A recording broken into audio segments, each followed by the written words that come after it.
जी हाँ, जामनगर की मशहूर रणमल झील के किनारे पर इस वक्त हम मौजूद हैं और चुनावी सरगर्मियां गुजरात में इस वक्त जोरों पर हैं। प्रधानमंत्री नरेंद्र मोदी की चुनावी रणक्षेत्र में डायरेक्ट एंट्री हो चुकी है और कई बड़ी बातें चुनाव की तारीखों के ऐलान के बाद जो पहली रैली की गई प्रधानमंत्री नरेंद्र मोदी की तरफ से, उसमें प्रधानमंत्री की तरफ से कही गई हैं।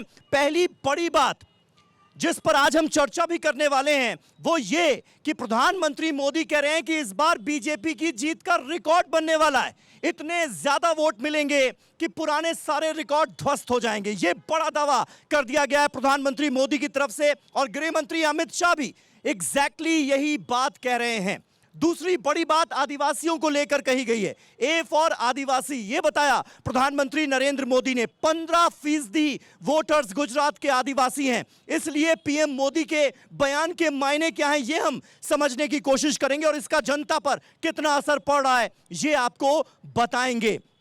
साथ ही साथ गरीब सवर्णों को 10% आरक्षण देने का जो सरकार ने फैसला किया था 130वें संविधान संशोधन के जरिए, उस पर आज देश की सबसे बड़ी अदालत ने, सुप्रीम कोर्ट ने लगा दी है मुहर। यह मुद्दा भी बीजेपी को कितना इफेक्ट करेगा, कांग्रेस को कितना इफेक्ट करेगा, आपको कितना इफेक्ट करेगा, इस पर हम करेंगे बात। और हम क्योंकि जामनगर में मौजूद हैं, जामनगर में 5 विधानसभा सीटें हैं जिनमें से 2 पर कांग्रेस काबिज है और 3 पर भारतीय जनता पार्टी। इस बार क्या होगा, क्योंकि लड़ाई ट्रायंगुलर है, बीजेपी, कांग्रेस या आप, किसका जमेगा सिक्का जामनगर में, इस पर हम करेंगे बात। लेकिन एक छोटी सी रिपोर्ट आपको दिखाते हैं, जरा देखिए। प्रधानमंत्री नरेंद्र मोदी बीजेपी का सबसे बड़ा चेहरा और देश का सबसे बड़ा ब्रांड, वो किस तरह से चुनावी मैदान में उतर आया है और प्रधानमंत्री नरेंद्र मोदी ने कैसे झोंक दी है पूरी ताकत, इस रिपोर्ट में देखिए और उसके बाद करेंगे चर्चा की शुरुआत। ये गुजरात के सत्ता संग्राम का सबसे बड़ा शंखनाद है।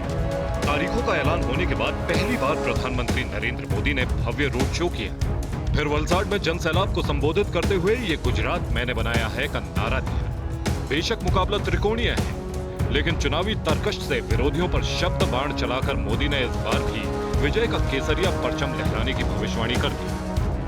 तो मने मारा रिकॉर्ड तोड़वा में तमे बधा मदद करजो भाइयों।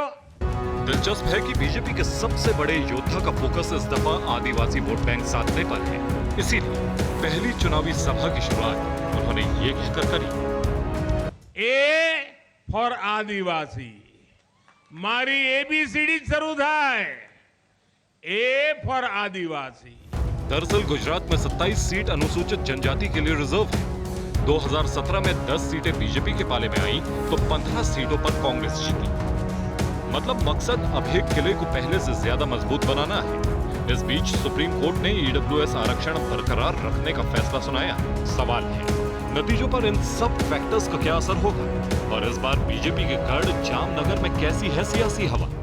इन्हीं मुद्दों को लेकर टीवी 9 की हाईटेक बस पर होगी हाई वोल्टेज डिबेट।